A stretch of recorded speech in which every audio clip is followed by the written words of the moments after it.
বাংলাদেশিদের জন্য ওমানের শ্রমিক লেবার ভিসা খোলার ব্যাপারে অবশেষে একটি বড় ও অফিসিয়াল সুখবর এসেছে। দীর্ঘদিন বন্ধ থাকার পর ওমান সরকার পুনরায় বাংলাদেশ থেকে কর্মী নেওয়ার প্রক্রিয়া শুরু করতে যাচ্ছে। বর্তমান পরিস্থিতির একদম তাজা এবং বিস্তারিত আপডেট নিচে দেওয়া হলো। ১. নতুন সুখবর, ওমান কি সত্যিই খুলছে? হ্যাঁ, ওমান ভিসা খোলার ব্যাপারে চূড়ান্ত ইতিবাচক সিদ্ধান্ত হয়েছে। সৌদি আরবের রিয়াদে অনুষ্ঠিত গ্লোবাল লেবার মার্কেট কনফারেন্সে ওমানের শ্রমমন্ত্রী মাহাদ বিন সাইদ বিন আলী বাওয়াইনের সাথে বাংলাদেশের প্রবাসী কল্যাণ ও বৈদেশিক কর্মসংস্থান উপদেষ্টার একটি অত্যন্ত গুরুত্বপূর্ণ বৈঠক অনুষ্ঠিত হয়েছে। এই বৈঠকে ওমানের শ্রমমন্ত্রী স্পষ্ট আশ্বাস দিয়েছেন যে বাংলাদেশি কর্মীদের জন্য নতুন ওয়ার্ক পারমিট বা কাজের ভিসা পুনরায় চালু করা হচ্ছে।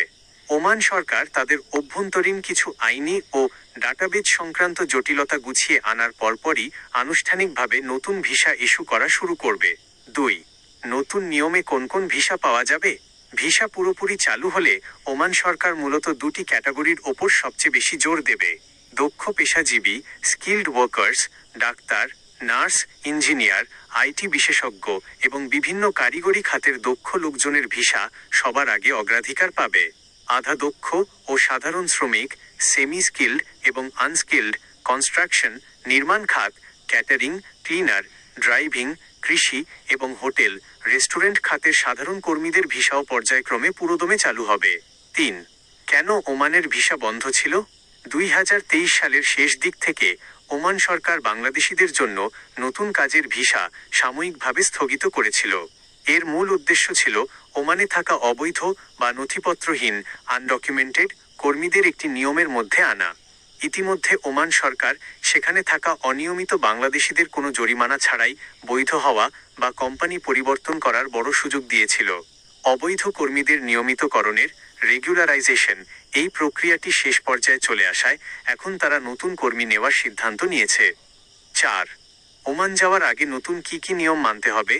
ভিসা খোলার পর এবার ওমান যাওয়ার ক্ষেত্রে কিছু নতুন কড়াকড়ি ও ডিজিটাল পদ্ধতি চালু হচ্ছে, যাতে সাধারণ কর্মীরা গিয়ে প্রতারিত না হন। দক্ষতা যাচাই, স্কিল ভেরিফিকেশন, কাজের অভিজ্ঞতা বা বেসিক ট্রেনিং সার্টিফিকেট বাধ্যতামূলক করা হতে পারে। ভাষা ও সংস্কৃতির ওপর ওরিয়েন্টেশন, ওমানে যাওয়ার আগে সে দেশের বেসিক ভাষা, আইন কানুন এবং ট্রাফিক নিয়ম সম্পর্কে বাধ্যতামূলক প্রাথমিক ধারণা বা ট্রেনিং নিতে হবে। স্বচ্ছ নিয়োগ প্রক্রিয়া, দালালের খপ্পর এবং ভুয়া ভিসা বন্ধ করতে পুরো প্রক্রিয়াটি অনলাইন ট্র্যাকিং এবং প্রযুক্তি নির্ভর করা হচ্ছে। অত্যন্ত জরুরি একটি সতর্কতা: ওমান সরকার ভিসা খোলার আনুষ্ঠানিক সবুজ সংকেত দেওয়ায় বাজারে অনেক দালাল বা এজেন্সি এখনই ভিসা চলে এসেছে বলে অগ্রিম টাকা বা পাসপোর্ট দাবি করতে পারে। সরকারিভাবে এবং ওমান দূতাবাসের অফিসিয়াল পোর্টালে চূড়ান্ত বিজ্ঞপ্তি না আসা পর্যন্ত কাউকে কোনো অগ্রিম টাকা বা পাসপোর্ট দেওয়া থেকে সম্পূর্ণ বিরত থাকুন। নিশ্চিত হয়ে ও সঠিক নিয়মে পা বাড়ান।